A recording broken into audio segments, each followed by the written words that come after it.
Good morning students. अभी हम इसमें मेरिट्स ऑफ गवर्नमेंट कंपनी पढ़ने जा रहे हैं कि जो गवर्नमेंट कंपनीज़ हैं जिसमें गवर्नमेंट ने पैसा लगाया है, इनको इस्टेब्लिश करने से क्या फ़ायदा होता है। उसमें जो पहला बेनिफिट है that is easy formation by registration, no need of enactment of special act in the parliament. ये बता रहे हैं कि अगर आपको गवर्नमेंट कंपनी को फॉर्म करना है तो इसका फॉर्मेशन कंपनीज़ एक्ट के थ्रू हो जाता है, उसमें जाके आपको रजिस्ट्रेशन कराना होता है। रजिस्ट्रेशन का जो प्रोसीजर है जो एक आम कंपनी को पूरा करना पड़ता है वो आपको भी पूरा करना पड़ेगा।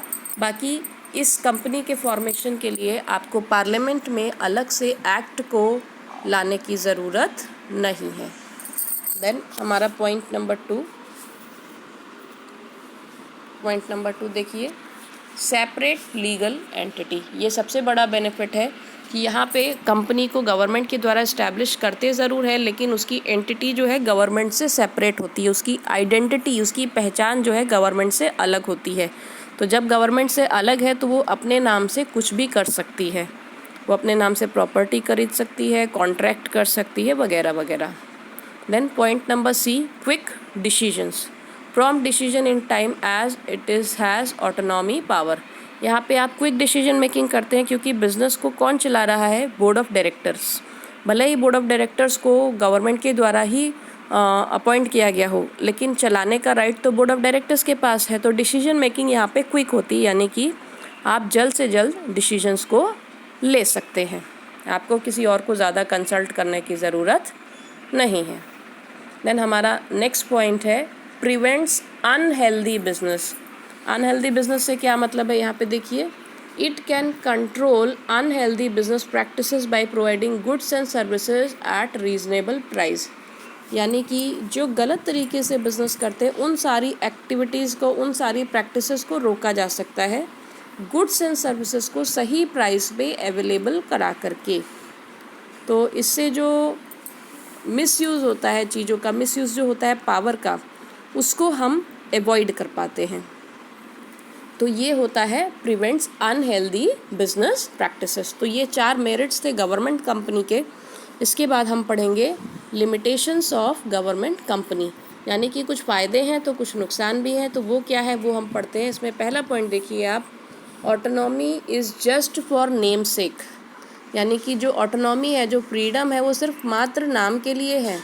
यहाँ पे देखिए क्या लिखा हुआ है, since the government is the only share holder in some companies, provision of the companies act have no relevance.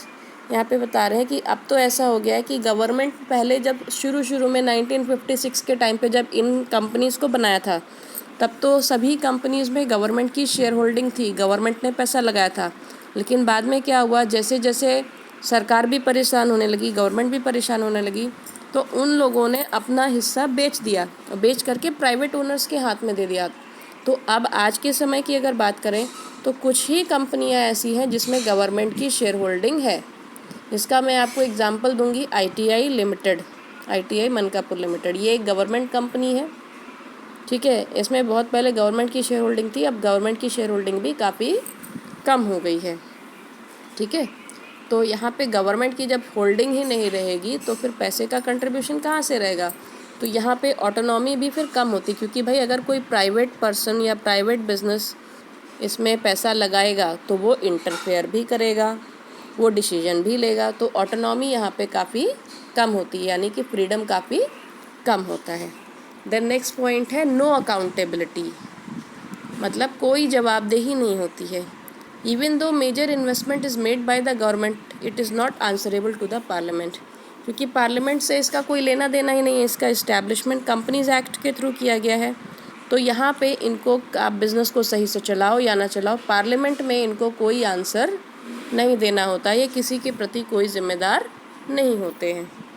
Then last point है हमारा, main purpose is not served. Main purpose is not serve से मतलब क्या है, being the major share holder government controls the affair of the company, it defeat the main purpose by registering like other companies. यहाँ पे बता रहे हैं भले ही गवर्नमेंट जो है मेजर शेयर होल्डर है, लेकिन गवर्नमेंट जो है इसमें इंटरफेयर करके कंट्रोल करने की ज़रूर कोशिश करती है।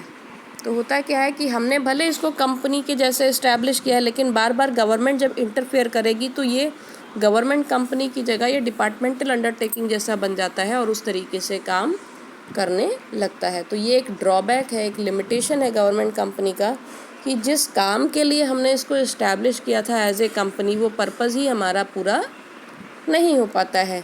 हमने इसको गवर्नमेंट कंपनी इसलिए बनाया था कि जैसे जॉइंट स्टॉक कंपनीज चलाई जाती हैं बिज़नेस करने के लिए, सामान को खरीदो बेचो, बनाओ खरीदो बेचो और प्रॉफिट कमाओ, उसी तरीके से ये कंपनी भी चलाई जाएंगी। लेकिन बार बार गवर्नमेंट का जब इंटरफेरेंस होता है तो जो पर्पज़ था हमारा, वो पर्पज़ हमारा पूरा ही नहीं हो पाता है। ठीक है, तो ये हमारे लिमिटेशंस थे गवर्नमेंट कंपनी के। We will stop here.